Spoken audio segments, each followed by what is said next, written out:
जय श्री राम मित्रों, नमस्ते प्रणाम। कहा जाता है जहाँ राम वहाँ अवध निवासु, जहाँ संत वहाँ तीरथ वासु। यही संत के खोज में जो माता सबरी कहाँ कहाँ नहीं भटकी, जो उनकी एक आदिवासी होने का, भील होने का कितना दुख झेलना पड़ा।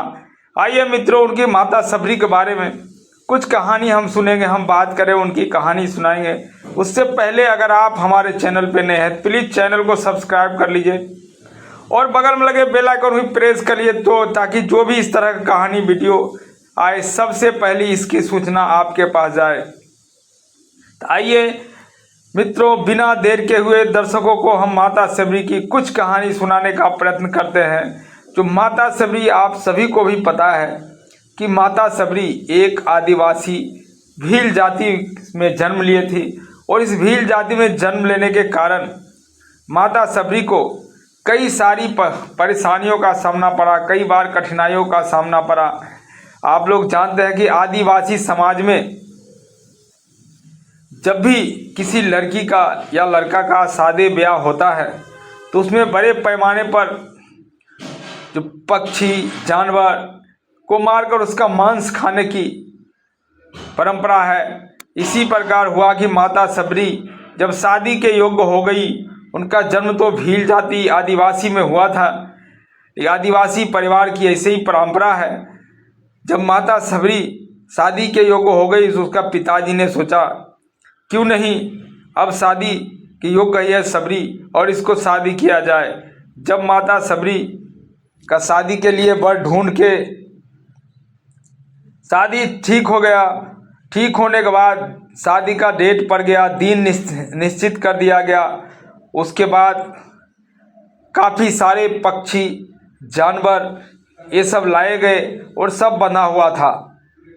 एक बात माता सबरी के मन में उठ रही थी, ये इतने पक्षी, ये इतने जानवर, शादी तो मेरा हो रहा है, फिर इतने जानवरों को क्यों बांधा गया है, इतने पक्षियों को क्यों लाया गया है। इस बात की उसको मन ही मन एक दुविधा बना हुआ था।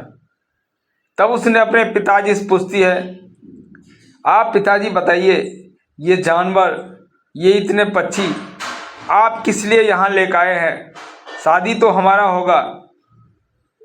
जैसे कि आप जानते हैं वाल्मीकि रामायण में महर्षि वाल्मीकि ने भी कई सबरी के बारे में, कि माता सबरी है उसके बारे में कई वर्णन किए हैं। उन्होंने अपने अपने हिसाब से वर्णन किए हैं और वो तो आगे ही जानते थे, पीछे भी जानते। ऐसे महात्मा ऋषि थे महर्षि वाल्मीकि और वो वही बताए हैं। आइए माता सबरी पूछती अपने पिताजी से, ये जो बकरे हैं, पक्षी है, ये आप पिताजी किस लिए बांधे हैं। तब उसका पिताजी कहते हैं, ये तो तुम्हारा शादी में जो मेहमान आएगा उसको इसका मांस खिलाया जाएगा, ये है, यही इसलिए इसको बांधे। तो बोलता पिताजी शादी तो हमारा होगा, पर इस जानवरों का क्या दोष है, इसको मारा जाएगा।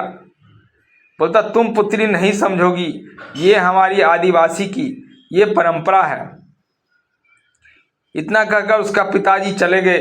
लेकिन सबरी मन ही मन सोचने लगी, ये तो बहुत पाप है, ऐसा नहीं होने दूंगी मैं कुछ करना पड़ेगा हमको।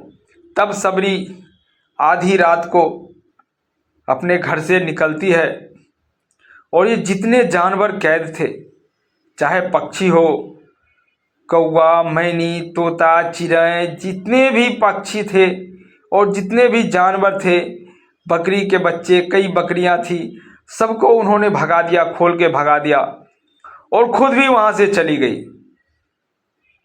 वो भी नहीं रुकी, वो भी बोला अगर मैं यहाँ रहूँगी तो सुबह हमारा पिताजी पूछेंगे कि क्या हुआ, ये जानवर क्यों भाग गए, ये क्यों तुमने भगा दिया। इसलिए सबरी भी वहाँ से निकल गई। उसका मन नहीं लग रहा था इस जानवरों को मृत्यु के बारे में सोच करके। सबरी जाते जाते घूमते गए। उन्होंने ज्ञान की प्राप्ति में खोज रहा था, कहीं आश्रम ऐसा मिले जो मुझे सही ज्ञान मार्गदर्शित करे। कई आश्रम में सबरी घूमती रही, लेकिन सबरी को कोई नहीं रख रहा था। बोल रहा था, जैसे ही अपना परिचय देती थी तो बोलती नहीं, तुम आदिवासी भील जाति के हो और ये ऋषि मुनि तो ब्राह्मण है, कैसे रहेगा, इस आश्रम में रहने नहीं दिया करता, कोई भी नहीं रखता था। फिर सबरी भटकते भटकते भटकते ना जाने कितने दिनों बाद मतंग ऋषि के आश्रम में पहुँचे। और मतंग ऋषि के आश्रम में पहुंचकर सारा काम, जब ऋषि मुनि महात्मा सो जाया करते थे तो उस आश्रम के सारा काम सबरी कर दिया करती थी। धीरे धीरे ये पता लगा ये आश्रम के काम कौन कर रहा है। तब ये पता लगा कि ये आती है, सबरी आती है यहाँ। तब मतंग ऋषि जो आश्रम के संचालक थे, वो मतंग ऋषि अपने पास सबरी को बोला ऐसा तुम क्यों कर रही हो। तब सबरी ने आप बीती बताई और कही कि हे महर्षि, हम आश्रम में रह के अपनी ज्ञान की प्राप्ति करना चाहते हैं, लेकिन मुझे कोई नहीं रखता, क्योंकि हम भील जाति से है, हम आदिवासी है, इसलिए मुझे कोई नहीं रखता। तब मतंग ऋषि ने उनको बोला, पुत्री, आज से मैं तुम्हें पुत्री के रूप में स्वीकार करता हूँ और तुम आज से मेरे आश्रम में रहोगी। उस दिन से सबरी उसी मतंग ऋषि के आश्रम में रहने लगी और वहाँ सब ऋषियों के लिए खाना बनाना, गायों का चारा देना, साफ सफाई, सब काम वो करने लगी। और ऐसे ही समय बीत रहा था और समय समय पर ऋषि मुनि से ज्ञान भी ले रही थी। जब एक समय आया, मतंग ऋषि का शरीर दुर्बल हो जा रहा था, तब उसने कहा, पुत्री, अब वो समय आ गया है जब मुझे यह शरीर को छोड़ना पड़ेगा, क्योंकि अब हमारा शरीर भी दुर्लभ हो गया। इसलिए मैं कहता हूँ पुत्री, आज से तुम यह आश्रम को चलाओ, यह आश्रम की संचालक तुम ही रहो। तब माता सबरी करती है, बोला, नहीं पिताजी, नहीं, मैं ऐसा नहीं कर सकती, मैं भी आपके साथ जाना चाहती हूँ। तब मतंग ऋषि कहती है, नहीं, तुम्हारी तपस्या सब बेकार हो जाएगा, क्योंकि अब यहाँ स्वयं प्रभु श्री राम तुम्हें दर्शन देने आएंगे और उन्हीं के हाथों तुम्हारा उद्धार होगा। इतना कहते कहते धीरे धीरे अपने पलकों को झुकाते हुए मतंग ऋषि अपना शरीर छोड़ चले जाते हैं। उसके बाद उस आश्रम की संचालन स्वयं माता सबरी करने लगी और डेली राह निहारती थी, डेली राह निहारती, प्रभु श्री राम कब आएंगे, प्रभु श्री राम कब आएंगे। और डेली जंगल से जाकर के पके पके बैर जो चक चक के तोड़ती थी, उनके मन में ये भावना नहीं थी कि चकने से बैर झूठा हो जाएगा। कहा जाता है कि एक मतवाला थी सेबरी भिलनी, जो प्रभु श्री राम को जूठे बैर खिला दिया और सिया राम धुन में हो गया मतवाला। इतना मतवाली थी, इतना मतवाली प्रभु श्री राम की कि झूठे और सच्चे बैर की पता ही नहीं था। अपने मन से, अपने दिल से अपने झूठे बैर चक चक के लाती थी और जो मीठे बैर रहती थी वो प्रभु श्री राम के लिए रखती थी।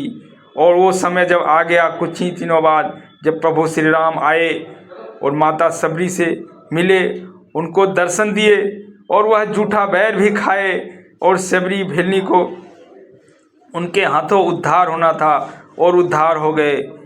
मित्रों, ये छोटी सी कहानी माता सबरी की कैसी लगी आप कमेंट्स करके ज़रूर बताइएगा।